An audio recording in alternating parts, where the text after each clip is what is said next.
ইয়া রাসূলুল্লাহ হাবিবাল্লাহ আল্লাহ নবী হুজুর আমার এত মাল হয়ে গেল, হুজুর আমার এত মাল হয়ে গেল, আমি যদি এত টাকার মালিক হয়ে যাই, আমি যদি এত অর্থের মালিক হয়ে যাই, ইয়া রাসূলুল্লাহ হাবিবাল্লাহ আল্লাহ নবী আমি তো আল্লাহকে ভুলে যাব, আমি তো আপনাকে ভুলে যাব, দুনিয়ার পিছনে ছুটতে থাকবো।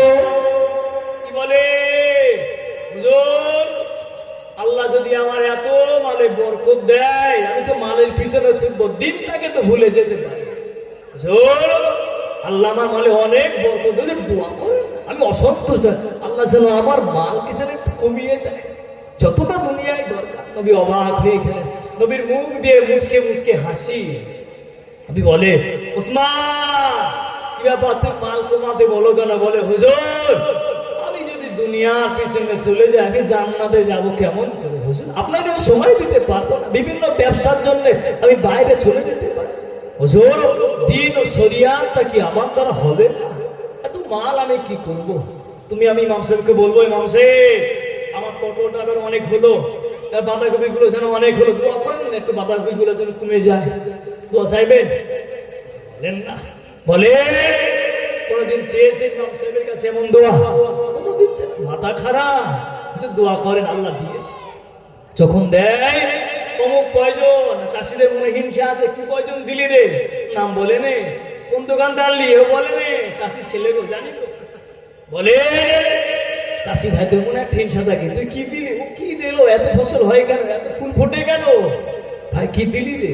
দিচ্ছি বলা যায়, দিচ্ছি ওই দিচ্ছি, নাম নেই, দোকানের নামও বলবে না, প্রয়োজনের নামও বলবে না।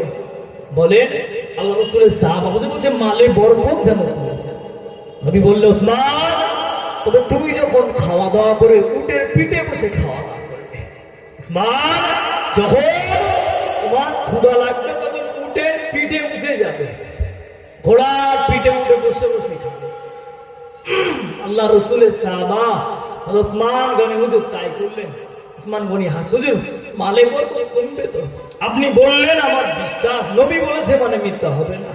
কোন সাহাবার টেনশনে আমরা পাইনি, আর ওসমান পেল, তাও বলে মালে বরকত কমাতে। অবাক হয়ে, অবাকের বিষয় নয়।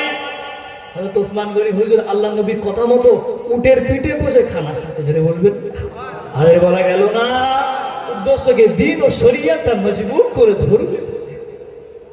আল্লাহ নবী সাহাবা ও যুবকেরা ওয়া মামুরু বিবাদা বাইরা মহিলাগণেরা, আল্লাহ নবী সাহাবা হযরত ওসমান গনি রাদিয়াল্লাহু তাআলা আনহু আল্লাহ নবী কথা মতো, আল্লাহ নবী কথা অনুযায়ী উটের পিঠে উঠে গেলে, উটের পিঠে উঠে গেলে খানা খাওয়া আরম্ভ করে দিলে, চলতে ফেরে খানা খাওয়া শুরু করে, চলতে ফেরে খানা খাওয়া শুরু করে। কিছুদিন পরে আল্লাহ নবী তো বলে আছে ইয়া রাসূলুল্লাহ হাবিবাল্লাহ, ইয়া রাসূলুল্লাহ হাবিবাল্লাহ আল্লাহ নবী হুজুর গোস্তাকি গানে নেবেন না, হুজুর গোস্তাকি গানে নেবেন না, আমি ওসমান আপনার কাছে দিলাম, কিন্তু মালে তো বরকত গানে কমলো না, মালে বরকত গানে কমলো না, আমি হিসাব করে দেখি আরো যেন বরকত হয়ে যায়। আর ওজনে বলেন সুবহান। দাদুজান একটু সময় হলে একটু পাশে আসেন, আমার অসুবিধা হয় বুঝলেন, একটু পাশে আসেন, আপনার সব অসুবিধা এদিকে আসেন, আসতে দিলে আমার নিজের অসুবিধা হবে, কিছু মনে লাগবে, কষ্ট থেকে শুনে বসেন, অসুবিধা হলে বলে। আল্লাহ রাসূল বললেন ওসমান তুমি কি মাল পেলে? হুজুর কি মাল? হযরত ওসমান গনি বলে হুজুর আপনি দোয়া করলেন, আপনি বললেন আমার মাল কমে যাবে, হুজুর কি ব্যাপার, মাল তো বেড়ে যাচ্ছে, কি করব আমি? হুজুর আপনি বললেন উটের পিঠে বসে মাছ খেতে, হুজুর আমি যখনই খানা খাই উটের পিঠে বসে খাই, অনেকে হাসাহাসি করে, বলে ওসমান ছোট বাচ্চাদের মতো করে কেন? হুজুর আমি তো আপনার কথা মতো উটের পিঠে সওয়ারি হয়ে তো আমি খানা খাই।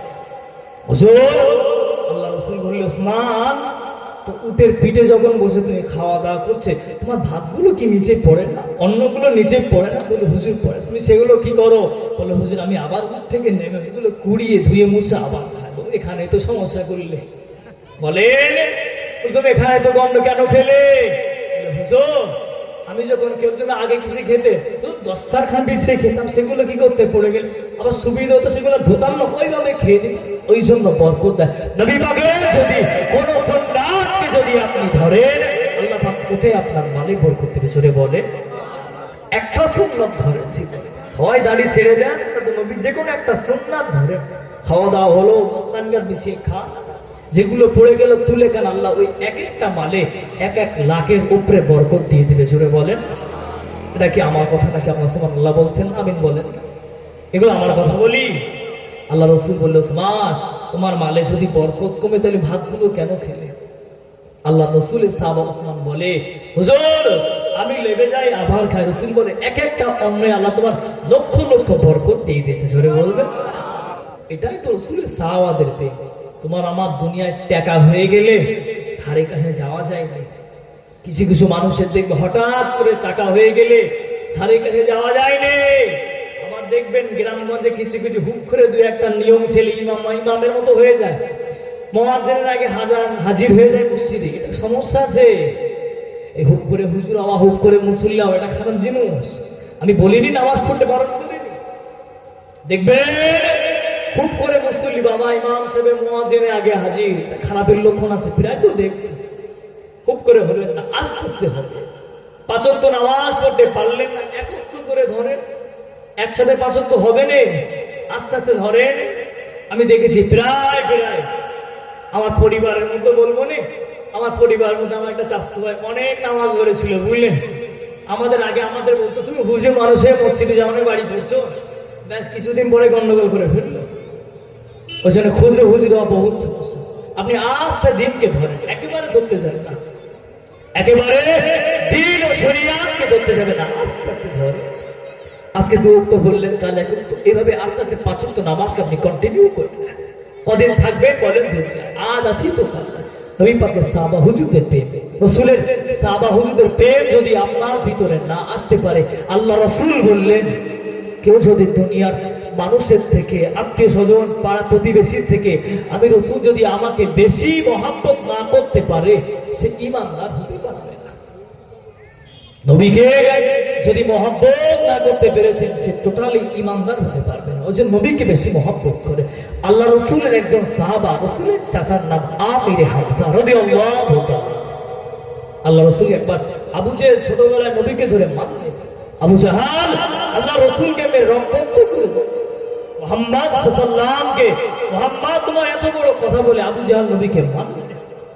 বলে অমুকের বা গ্রামে ঝামেলা হলে বলে না, তোমার ভাই পেকে অমুক মেরেছে, স্ত্রীগুলো বলে না, তুমি কিছু বললে না, তুমি কিছু বললে না, তোমার ভাই পেকে মারলো।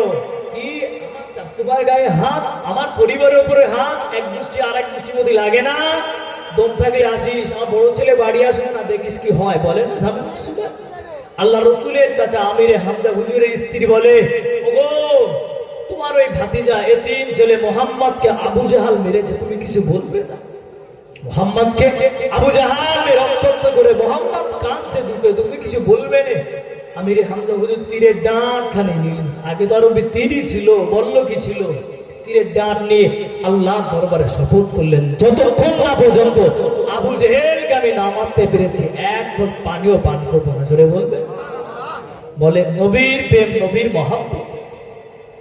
আল্লাহ নবী চাচা, ও যুবক, ও আমার মুরব্বি বাবা, আল্লাহ নবী চাচা হযরত আমির হামজা রাদিয়াল্লাহু তাআলা আনহু, আল্লাহ নবী চাচা তীরের ডাঁট কানে নিয়ে আল্লাহ নামে শপথ করলে, যতক্ষণ না পর্যন্ত আবু জাহালকে রক্তাক্ত না করতে পেরেছি, আবু জাহালকে যতক্ষণ না পর্যন্ত মারতে পেরেছি, আমি এক ঘট পানি পান করবো না, এক ঘট পানি পান আমি করবো না। আল্লাহ নবী চাচা হযরত আমির হামজা রাদিয়াল্লাহু তাআলা আনহু আল্লাহ নামে যদি শপথ করলে আবু জেহেলকে রক্তাক্ত করে দিল। আবু জেহেলকে তোমার মারলো, জমিনে শুয়ে রয়েছে। আল্লাহ নবী কাছে দেয়া দিয়ে, ও ভাতিজা, ও মুহাম্মদ সাল্লাল্লাহু আলাইহি ওয়াসাল্লাম, খুশি হয়ে যাও, খুশি হয়ে যাও, একটু হাসো।